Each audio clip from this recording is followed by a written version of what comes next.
السلام علیکم ورحمۃ اللہ وبرکاتہ۔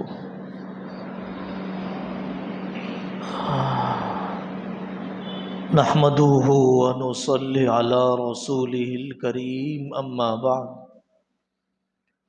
اعوذ باللہ من الشیطان الرجیم، بسم اللہ الرحمن الرحیم۔ ان الصلاة كانت على المؤمنین کتابا موقوتا، صدق اللہ العظیم۔ میرے عزیزو، قابل احترام بزرگوں، نماز جیسے سیکھ کر پڑھنا چاہیے، شعوری نماز، ایمانی نماز، حقیقی نماز جیسے بننی چاہیے، حقیقی نماز کے لیے جیسی کوشش، تیاری ہونی چاہیے ہم نہیں کرتے ہیں۔ اللہ کے نیک بندوں نے وقت دیا، مہینوں لگائے، اہتمام کیا۔ آج کی مجلس میں علامہ ابن قیم جوزی رحمۃ اللہ علیہ، حضرت شاہ ولی اللہ محدث دہلوی رحمۃ اللہ علیہ، حضرت مجدد الفسانی رحمۃ اللہ علیہ کے کلام کی روشنی میں حضرت مولانا محمد منظور نعمانی رحمۃ اللہ علیہ نے حقیقت نماز نامی 70-80 صفحات میں بہت چھوٹا سا کتابچہ، بہت ہی اہم تحریر حضرت نے لکھی ہے، اس کا خلاصہ سنانے کی کوشش کریں گے۔ حضرت مولانا پیر ذوالفقار صاحب دامت برکاتہم نے نماز کے اسرار و رموز نامی کتاب میں بہت ہی مفصل عام زبان میں عوامی ضرورت کے مطابق صوفیہ کے کلام کی روشنی میں بہت ہی اہم مواد مرتب کیا ہے۔ امداد اللہ انور صاحب، حضرت مولانا محمد نعمان صاحب اور دیگر ابن رجب حنبلی رحمۃ اللہ علیہ کی کتابیں بھی ہیں۔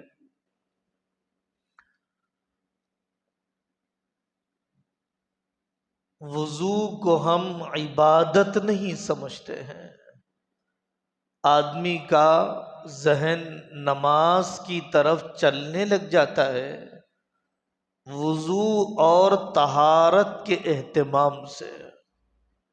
اب غور کیجئے، حضرت محمد الرسول اللہ صلی اللہ علیہ وسلم کی دعاؤں میں ہے، اللہم انی اسألک تمام الوضوء و تمام الصلاة و تمام رضوانک، اے اللہ مجھے وضو کا کمال دیجئے، نماز کا کمال دیجئے، مجھے آپ کی رضا کا کمال دیجئے۔ امام غزالی رحمۃ اللہ علیہ نے احیاء العلوم میں ان مستحب دعاؤں کو نقل کیا کہ چہرہ دھوتے وقت کیا دعا پڑھے، ہاتھ دھوتے وقت کیا دعا پڑھے، مسح کرتے وقت کیا دعا پڑھے۔ حضرت نبی پاک صلی اللہ علیہ وسلم نے وضو کی ابتدا، درمیان اور بعد کی دعا بتلائی ہے۔ آدمی کا دل نماز کی طرف آنے لگ جاتا ہے جب طہارت اور استنجا جیسا ہونا چاہیے پیشاب کے قطرات مکمل نکل جانے چاہیے، پیشاب اور استنجا کا دباؤ نہ ہو۔ ویسٹرن ٹوائلٹ میں استنجا کرنے کا طریقہ اس طور پر آدمی استنجا کرے کہ وسوسے دل میں پیدا نہ ہو، نماز کے درمیان خیالات پریشان نہ کرے کہ کوئی قطرہ نکل گیا، کوئی نجاست دھونا تھی باقی رہ گئی، کبھی واجب غسل کی ضرورت ہوتی ہے، چپل کہاں تک پہنے جائے کہاں تک نہ پہنے جائے، استنجا کی جگہ کا پانی لے کر آدمی نماز کی جگہ تک نہ پہنچ جائے۔ بچے پیشاب کر دیتے ہیں، مائیں اپنے لباس کو نجاست سے کیسے محفوظ رکھیں، کپڑا نجاست سے پاک کرنے کا طریقہ کیا ہے؟ یہ وہ چیزیں ہیں جس کی طرف ہمیں توجہ دینے کی ضرورت ہے۔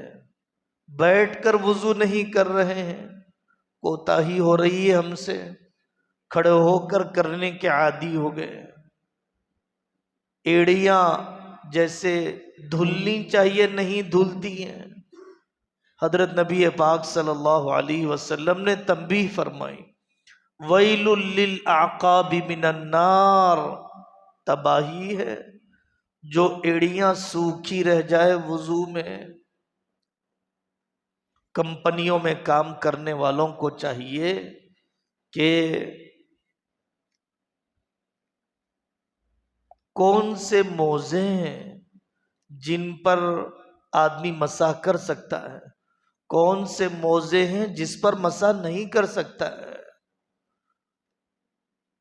وضو کرنے کے بعد واش بیسن میں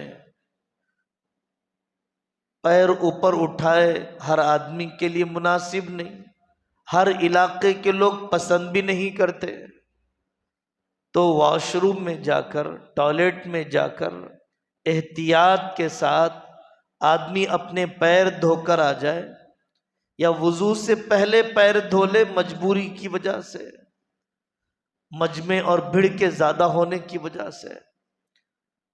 ہوائی جہاز میں آدمی نماز کیسے پڑھے گا، ٹرین میں نماز کیسے پڑھے گا؟ ارادہ ہوگا تو آدمی مسائل پوچھے گا۔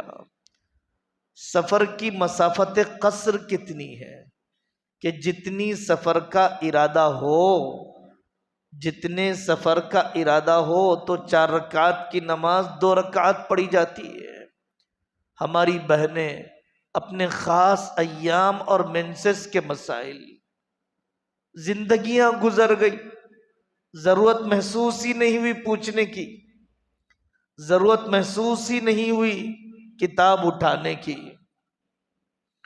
تو پہلی بات یہی ہے کہ نماز تو وضو کے کمال سے شروع ہو جاتی ہے۔ دوسری بات اذان کے کلمات، اذان کے کلمات کا جواب، اقامت کے کلمات کا جواب، دل بہت غافل ہو چکے ہیں۔ اگر اذان پورے استحضار کے ساتھ جواب دیا جائے گا تو آدمی کا دل دوسرا قدم نماز کی طرف متوجہ ہوگا۔ پہلے زمانے میں غیر مسلم عورتیں بھی دیہاتوں میں اذان کی آواز سن کر پلو دوپٹہ سر پر ڈال لیا کرتی تھی۔ اب تو ہم بھی اپنے بینڈ باجے بند نہیں کرتے، اپنی گفتگو بند نہیں کرتے۔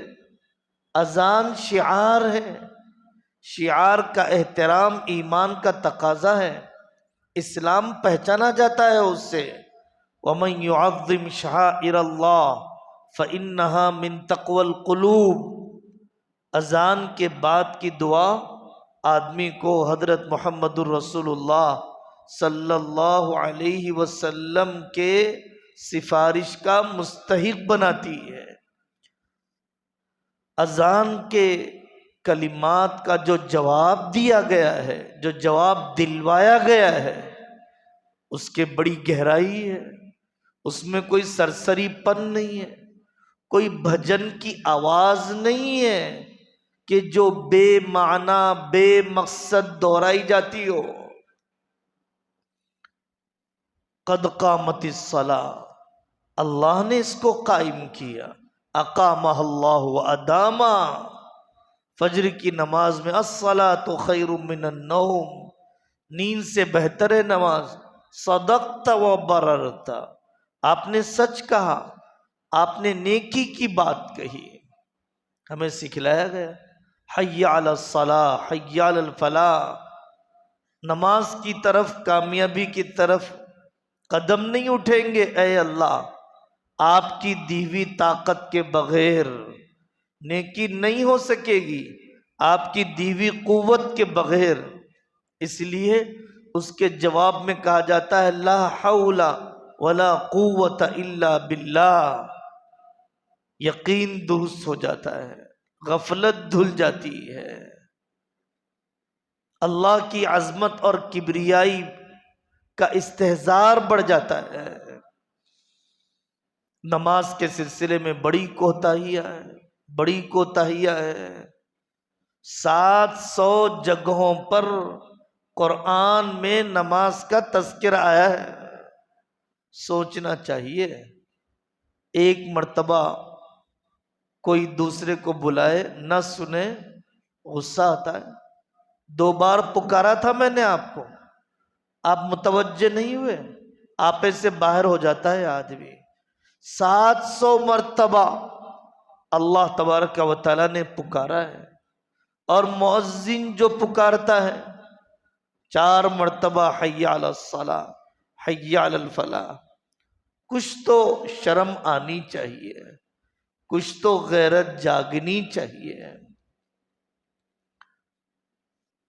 قرآن نے ایک جگہ پر کہا فلا صدق ولا صلی، اس نے نہ ایمان قبول کیا نہ ہی نماز پڑھی، نہ ہی ایمان قبول کیا نہ ہی نماز پڑھی۔ ایک کافر کا تذکرہ کرتے ہوئے اللہ نے فرمایا ایمان کے بعد نماز، اگر پورے اسلام کو ایک درخت فرض کر لیا جائے اور جڑیں ایمان ہو تو تنا نماز ہوگا، تنے کے بغیر درخت کیسے پہچانا جائے گا؟ تنے کے بغیر شاخیں اور پتیاں کیسے ہوں گی؟ حضرت مولانا محمد منظور صاحب نعمانی رحمۃ اللہ علیہ نے معارف الحدیث میں ایک جگہ پر اہم بات لکھی ہے کہ نماز مقصود بالذات ہے۔ اگر میں رفاہی کام کر رہا ہوں، چیریٹی کے کام کر رہا ہوں، غریبوں کو کھانا کھلا رہا ہوں، صلہ رحمی کر رہا ہوں، لیکن نماز نہیں پڑھ رہا ہوں، میں نے حقیقی عبادت نہیں کی ہے۔ دوسری چیزیں بھی عبادت ہے، بالواسطہ ہے، مقصود بالذات نہیں ہے، لیکن نماز براہ راست عبادت ہے، مقصود بالذات ہے۔ اسی ڈھانچے، اسی ترکیب کے ساتھ عبادت کی جائے۔ ڈاکٹر صاحب ہے، ان کی پریکٹس عبادت بن نہیں سکتی ہے نماز کے بغیر۔ ماں اولاد کی خدمت عبادت بن نہیں سکتی ہے نماز کے بغیر۔ نماز کو اللہ تبارک و تعالیٰ نے پورے ظاہر اور باطن کا ذکر بنایا ہے، پورے ظاہر کا، پورے باطن کا ذکر ہے۔ ہمارے یہاں تو ایک عادت ہو گئی ہے، ایک ورزش ہو گئی اٹھک بیٹھک کی، جیسی گہرائی والا فہم ہونا چاہیے ہم نے نماز کا فہم حاصل نہیں کیا۔ حضرت قاری طیب صاحب رحمۃ اللہ علیہ نے 125 صفحات سے زیادہ میں فلسفہ نماز کو لکھا ہے۔ ڈاکٹر عبدالعلی صاحب رحمۃ اللہ علیہ نے نماز کے ترجمے کو لکھا کہ نماز سمجھ کر پڑھیے، تو نماز ظاہر و باطن کا ذکر ہے۔ چوتھی بات، اللہ تعالیٰ کی یاد، اللہ تعالیٰ کے ذکر کی انتہا ہے نماز، اللہ کی یاد کی غایت ہے نماز، یاد کرنے کا سب سے اونچا مقام ہے نماز۔ اقیم الصلاۃ لذکری، اللہ نے فرمایا میری یاد کے لیے نماز قائم کرو۔ کتنی بھول ہو رہی ہے، کتنی رکعتیں بھول جاتے ہم، سجدے سہو واجب ہو جاتا ہے، نماز میں اللہ یاد نہیں رہا، بازار میں اللہ کیسے یاد رہیں گے؟ سجدے میں اللہ یاد نہیں رہا تو پھر آدمی کو غفلت کی جگہوں پر اللہ کی یاد کیسے نصیب ہوگی؟ شعوری نماز ہی آدمی کو گناہوں سے روکتی ہے۔ ان الصلاۃ تنہا عن الفحشاء والمنکر ولذکر اللہ اکبر۔ اس آیت سے پتہ چلا کہ جیسی یاد اور دھیان نماز میں ہونا چاہیے ویسا دھیان ہوگا تو پھر نماز واقعتاً گناہوں سے بچائے گی۔ عبد الرحیم صاحب لاجپوری رحمۃ اللہ علیہ نقل فرمایا، ایک عورت نے آ کر تابعی سے کہا میرا بیٹا بہت ہی بد اخلاق ہے، یہ کیسے سدھر جائے؟ تو اس زمانے کے اللہ والے نے کہا حضرت عمر کے پیچھے 40 دن اسے نماز پڑھا دو، زندگی بدل جائے گی اس کی۔ کہا ہے من لم تنہاہ صلاتہ عن الفحشاء والمنکر فلا صلاۃ لہ، جس کی نماز اس کو گناہ سے نہ روکے حقیقت میں اس کو نماز ملی ہی نہیں ہے۔ نماز پوری احکام شریعت کی جامع تصویر ہے، سارے احکام شریعت کی جامع تصویر ہے۔ سبحانک اللہم و بحمدک، توحید آتی جائے گی، توحید آتی جائے گی، ایمان آ گیا، اور پھر اس کے بعد روزے میں جیسا آدمی بھوکا رہتا ہے نماز کی حالت میں بھی کھانا جائز نہیں ہے۔ حج میں کعبۃ اللہ کے پاس جاتا ہے، نماز میں رکوع سجدے کا رخ کعبۃ اللہ کی طرف ضروری ہے۔ زکوٰۃ میں مال کی قربانی دینا پڑتا ہے، نماز میں کاروبار چھوڑنا پڑتا ہے۔ اسی طرح سے بہت سی مکروہات، بہت سی ناپسندیدہ چیزیں، غیبت سے بچ جائے گا نماز پڑھتے ہوئے، بدگمانی سے بچ جائے گا نماز پڑھتے ہوئے، لغویات سے بچ جائے گا نماز پڑھتے ہوئے، کپڑوں سے کھلواڑ، داڑھی کے بالوں سے کھلواڑ، ان سب چیزوں سے آدمی بچ جاتا ہے نماز کی حالت میں۔ تو نماز پوری شریعت کی جامع تصویر ہے۔ اجتماعی زندگی، اسلامی زندگی کی دعا ہے اہدنا الصراط المستقیم، ہر رکعت میں پڑھنا ہے۔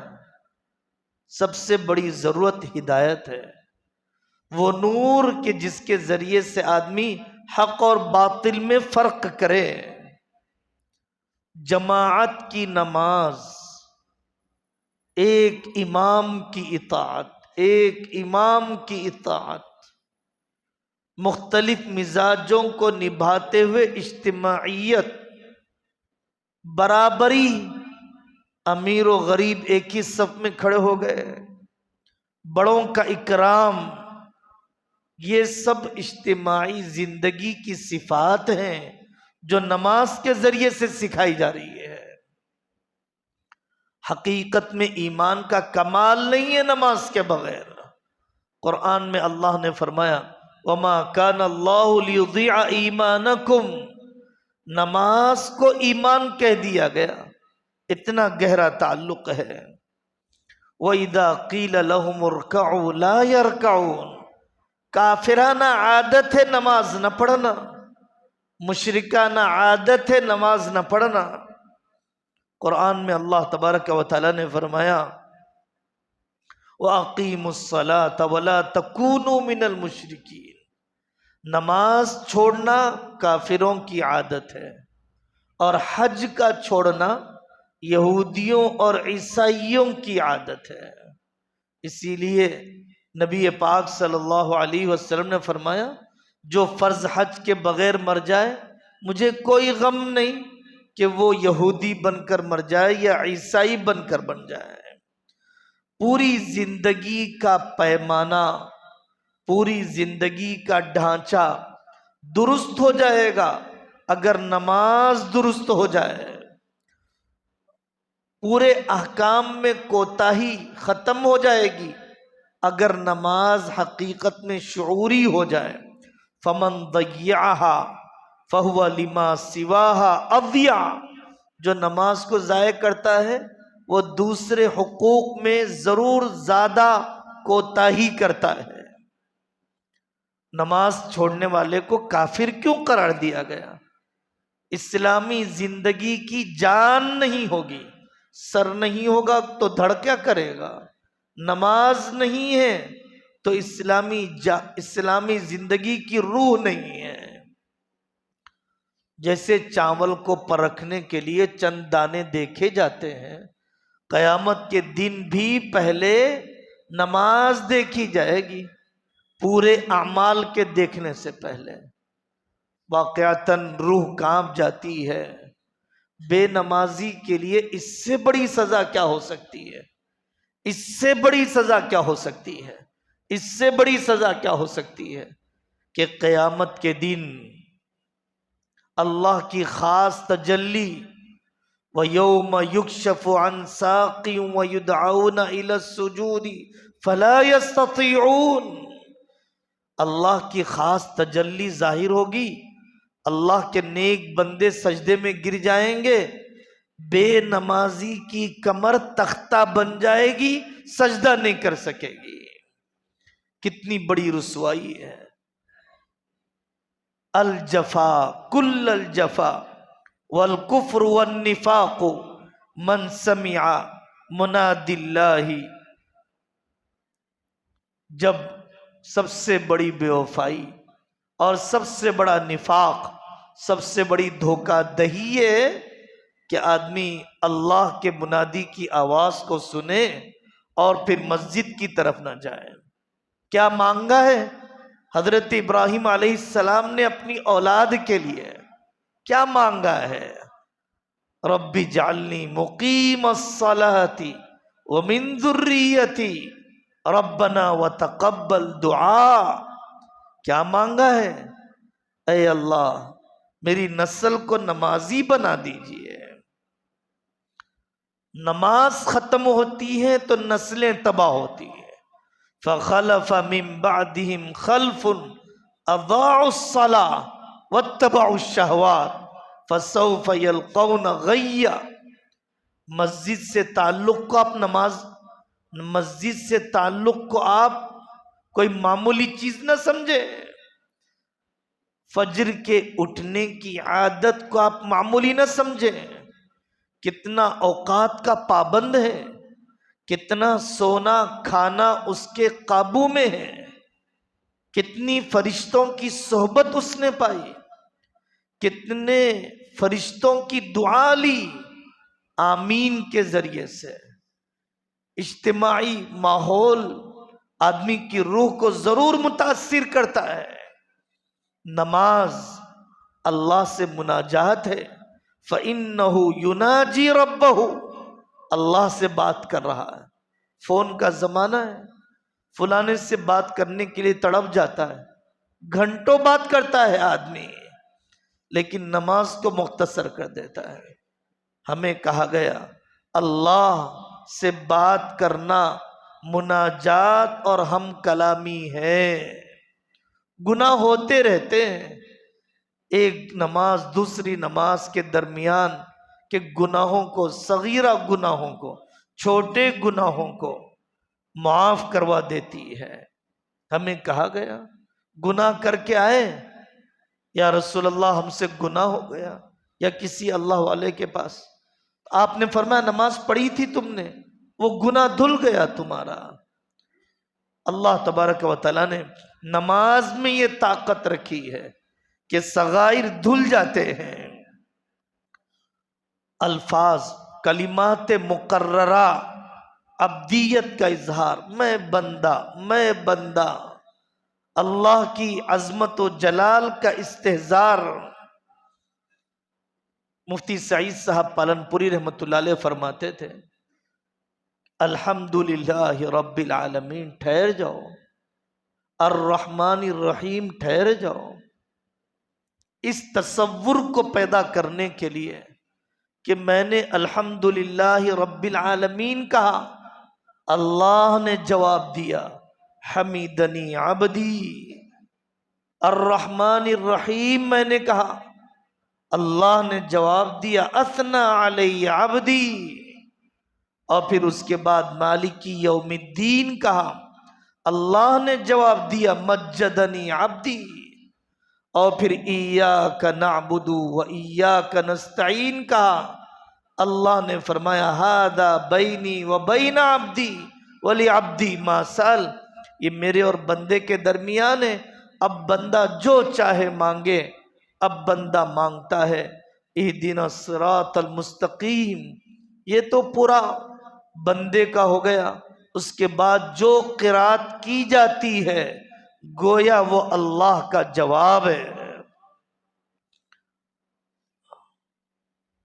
عاجزی کے جذبات غالب آ جاتے ہیں، رکوع میں جھک جاتا ہے، رکوع میں سبحان ربی العظیم، پھر خود اللہ کی طرف سے کہتا ہے سمع اللہ لمن حمیدہ، اللہ نے سن لیا ہے۔ سجدے میں انتہا یہی ہے، سب سے بڑی عزت آدمی کی ناک اور پیشانی ہے، ناک کٹوا دی آپ نے کہا جاتا ہے، ناک رگڑتا ہے آدمی اللہ کے دربار میں۔ انسان کے یہاں عجز کی آخری علامت یہی ہے۔ دو سجدوں کے درمیان دعائیں ہیں، سجدوں کے اندر کی دعائیں ہیں۔